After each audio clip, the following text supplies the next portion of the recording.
India-Russia relationship is a strong relationship. It is seen as a factor of stability at a time of great geopolitical flux. With me is the Russian ambassador to Delhi. So welcome to WION. And my first question to you is on the G20 summit. India is going to host the summit in less than 10 days now. How do you see India's presidency of the G20 grouping and the issues India has raised? Thank you, Siddhant, for inviting me. We regard the Indian presidency in the G20 grouping as one of the most significant developments and events of the current year.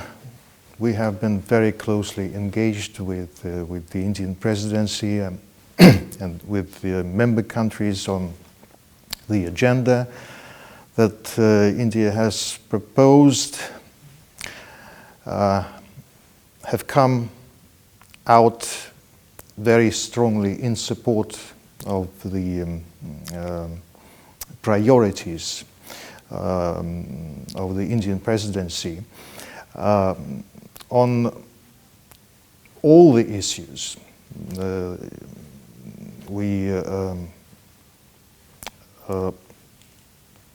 support the focus of the group and of the presidency of India in the grouping towards elevating the role and enhancing the potential of the so-called global south in world affairs, in global governance. This is something that India stresses, and we fully support her actions in this direction. We have supported the initiative to make the African Union a full-time member of the G20. There are various topical issues on the agenda, like the climate change, like the global governance, the governance and global finances, like the tackling of various crises in the world, in the economic sphere, in climate, as I say, tackling the debt burden that has been very substantial, especially as regards the developing world.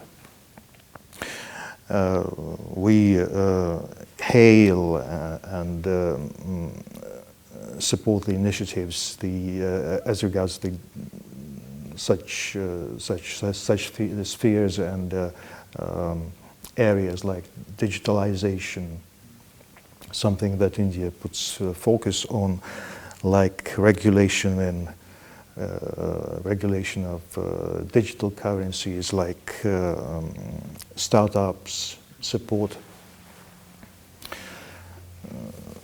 And so we appreciate the proposals and the initiatives that India has put forward, and have been very supportive of them, and are very hopeful that I would even put it like we're convinced that the presidency will be a very successful one. So what is Russia doing to make sure that the Indian presidency will be successful? Are you hopeful that there will be a joint statement? Because it looks like there is a division, the G7 on one side, Russia and China on the other side. So do you expect a joint statement coming from the summit? Because while the conversations are going, India is hopeful that there will be meeting of minds. We are hopeful of that too, and have maintained that G20, as it has always been, should focus on economic and financial matters, on economic and financial cooperation, and should not take up on itself the geopolitical issues. For that, we have the United Nations. Obviously, the issue of the Ukrainian conflict is in the agenda currently. Our approach is that it shouldn't be there. This is not the place to discuss political issues such as the Ukrainian one. The deliberations and the decisions of the G20, as we know, rest on consensus. It's a consensus-based grouping. And there is a consensus on all the topics of the agenda except the Ukrainian one. And if there is no consensus on that, then obviously there shouldn't be a place for this particular issue and for similar issues on which there is no consensus. However, the G7 countries in the first place continue to insist on including this topic into the agenda, thus disrupting the discussions and the reaching of consensus within the G20. We are very much open in this process of consensus building. But on this particular issues, there is no one. There is not one. And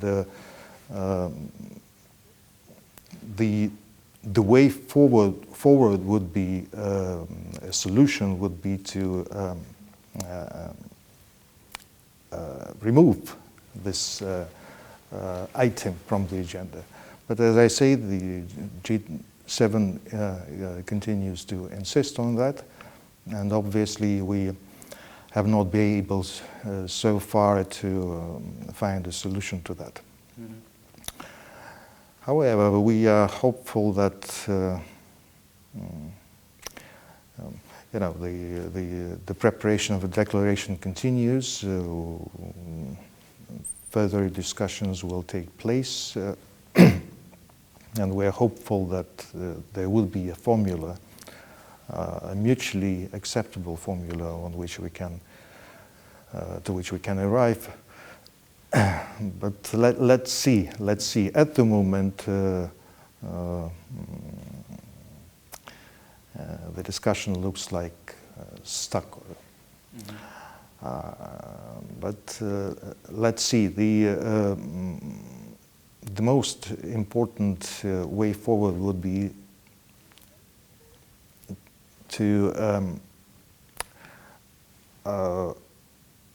come to a formula if we retain the Ukrainian issue in the agenda. That would take into account the Russian legitimate concerns. At the moment, it doesn't look so, but we're still hopeful, and let's see where we can, with what we can come up within the time left.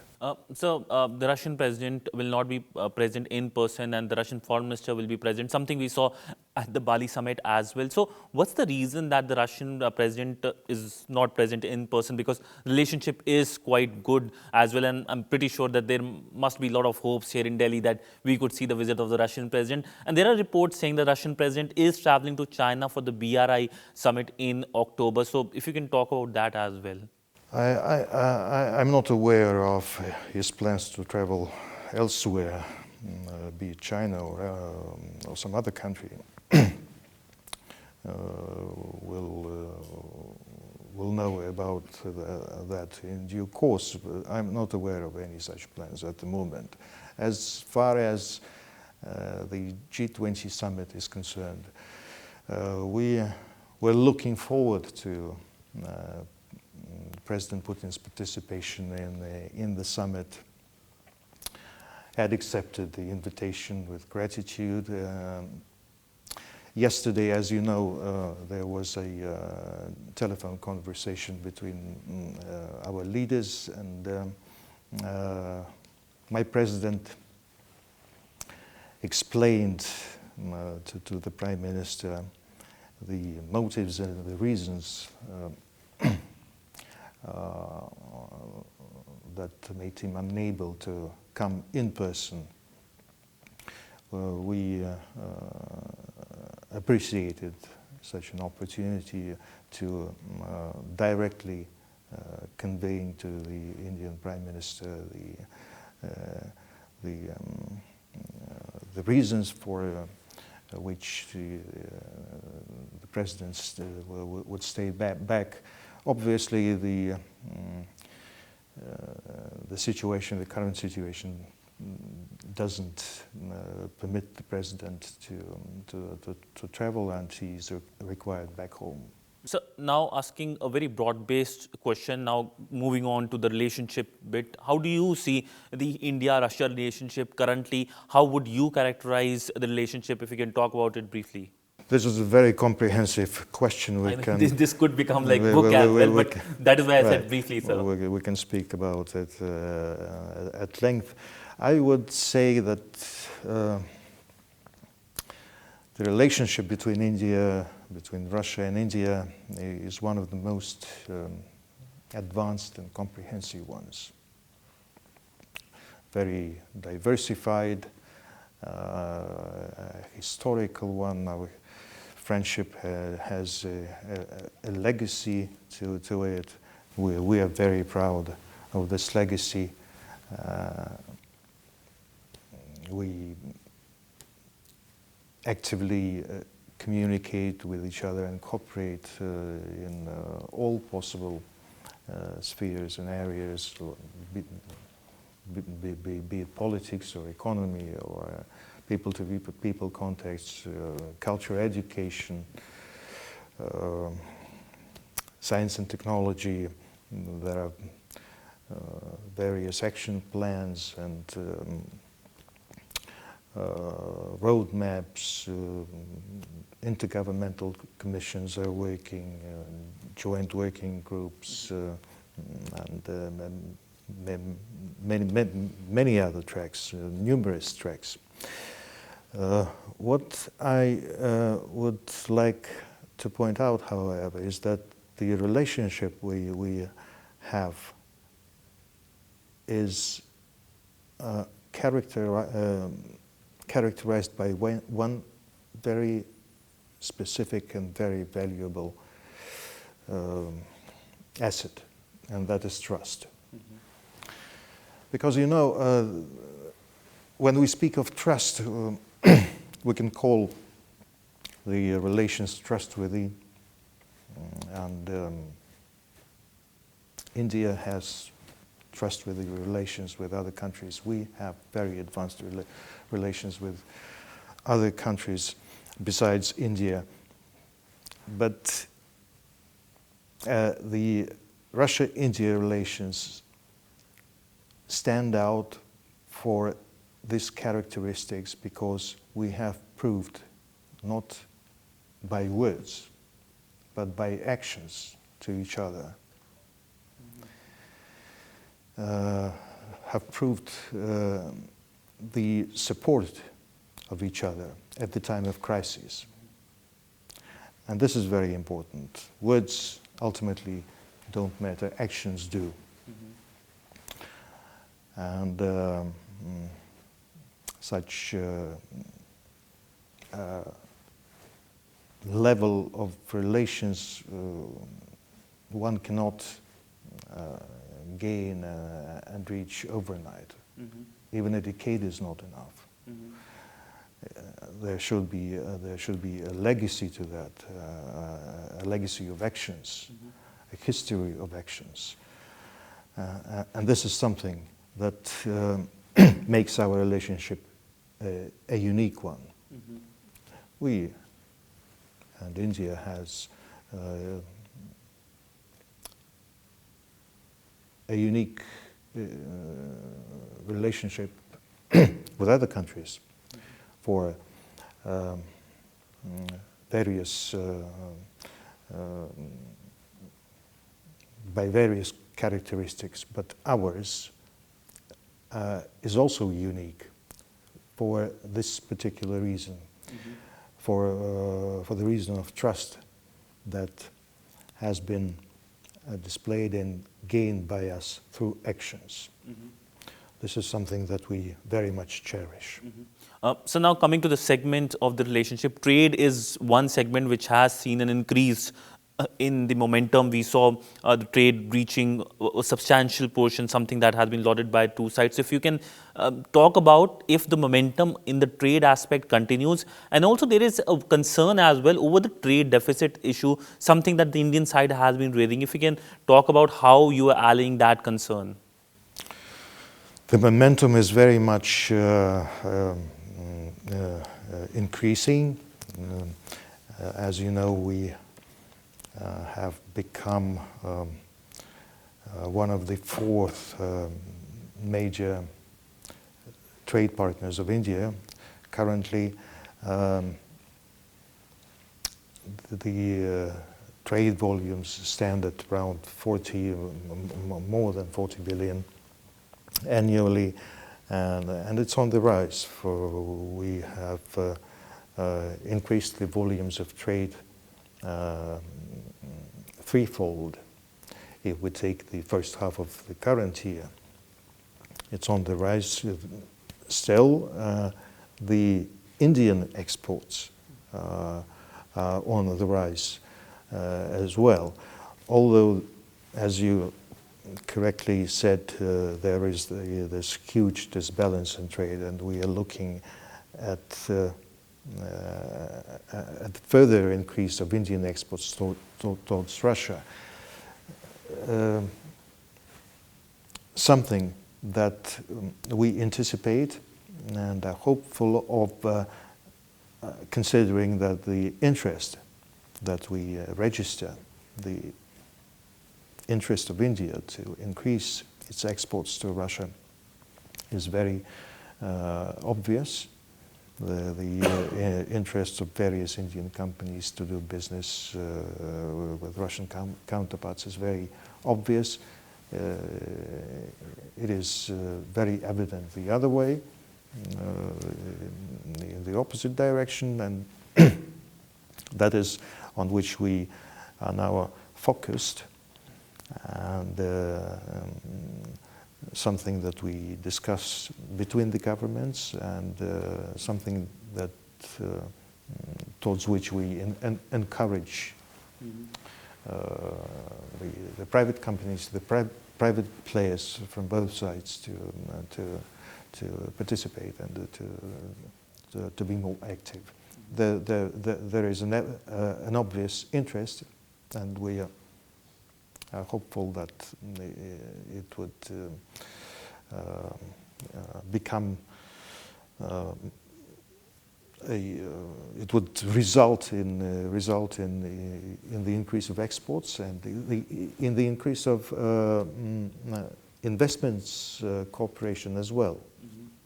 There are very huge opportunities for the increase of Russian investments in India and the Indian investments in Russia, in particular. At the current stage,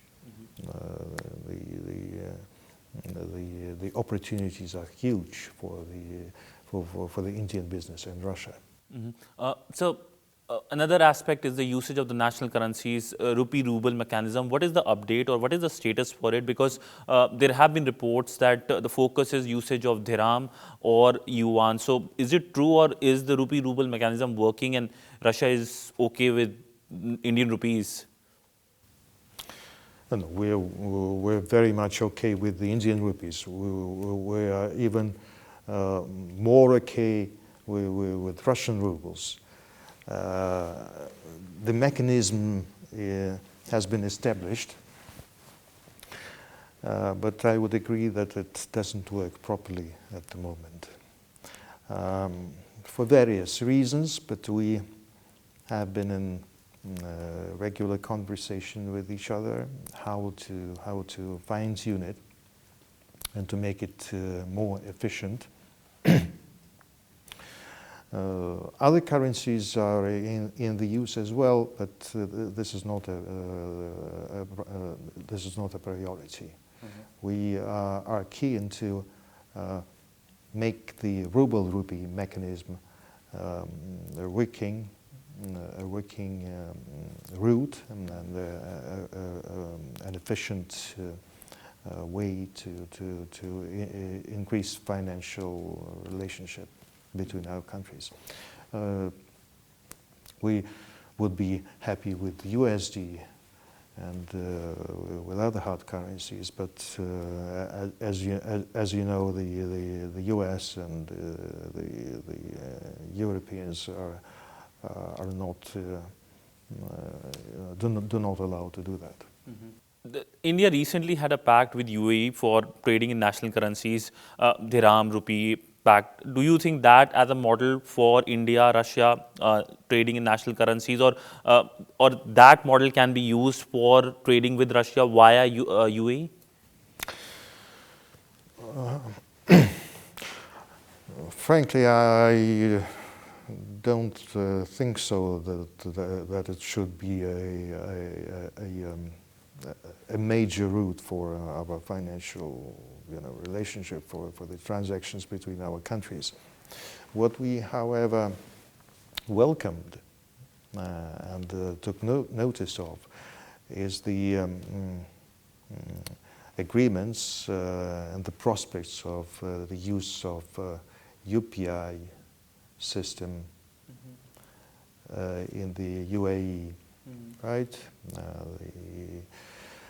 The same can be very fruitfully applied in our bilateral relationship. We have similar system in Russia. We have an alternative, a similar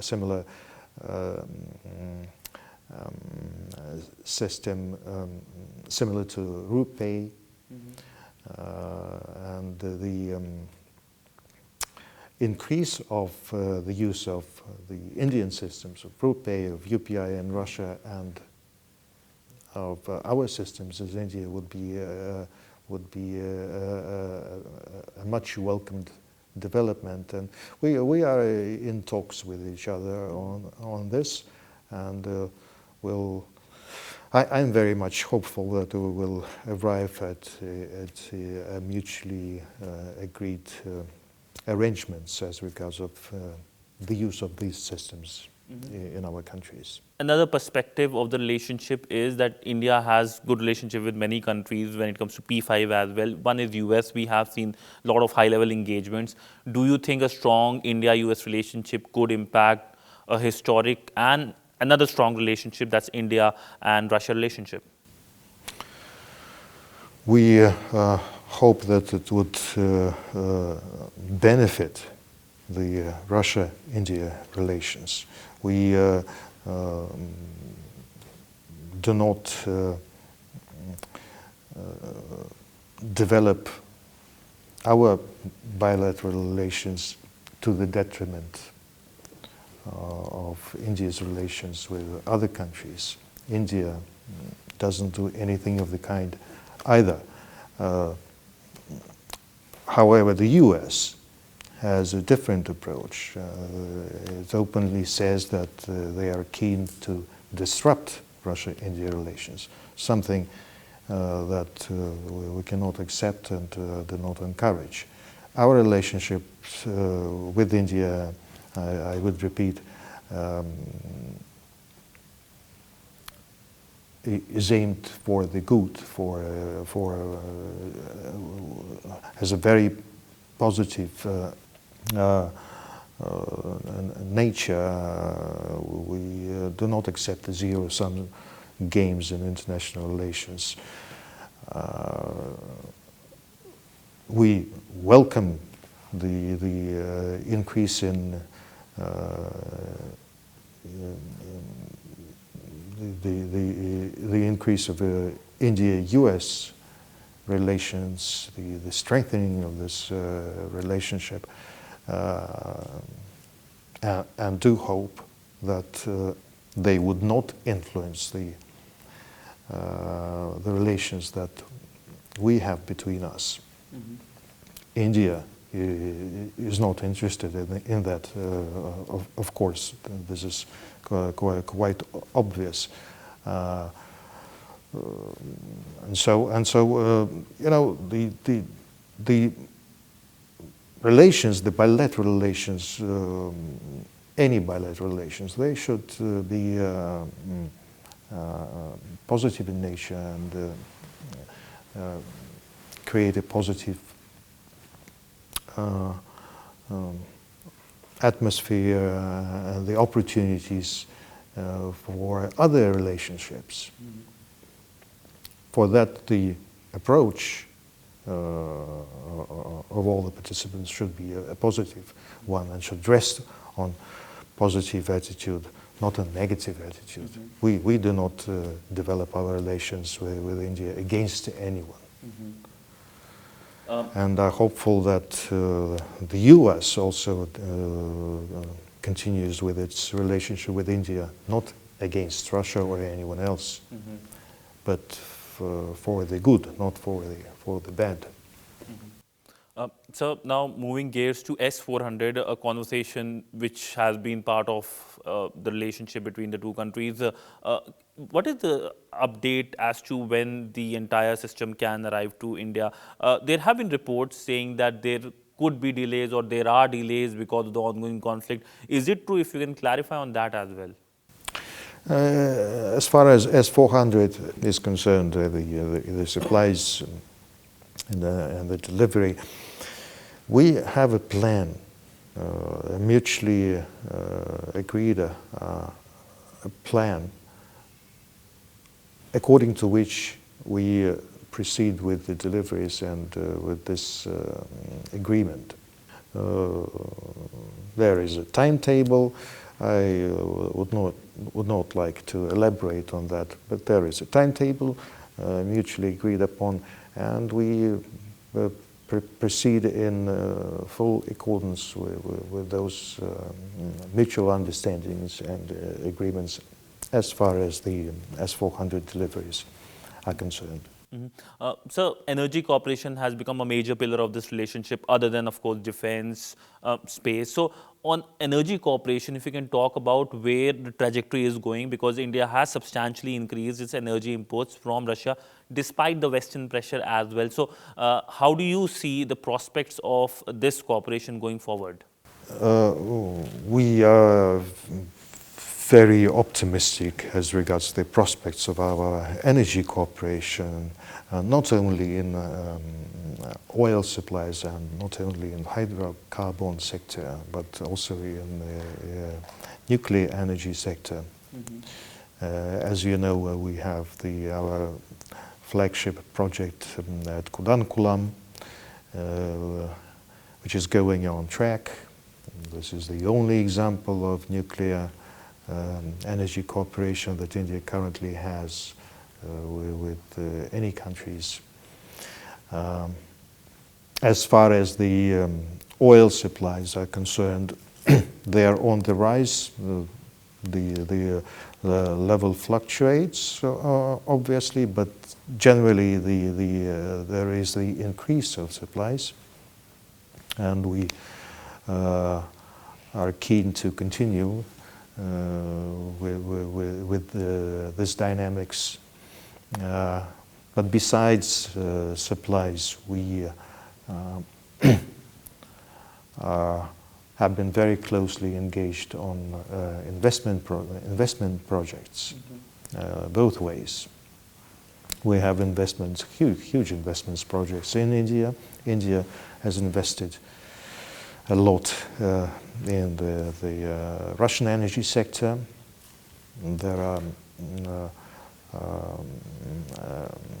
very good prospects for cooperation in Russia's Arctic shelf and in various projects that we have in our territory. And so this is one area and sector of our cooperation that has one of the brightest prospects. Mm-hmm. Well, thank you so much, sir, for speaking to WION. It was a lovely conversation and very comprehensive conversation encompassing all aspects of the relationship. And this is a relationship that has been in positive trajectory and will be in positive trajectory. Thank you so much, sir, for speaking to WION. Thank you, Sirhand.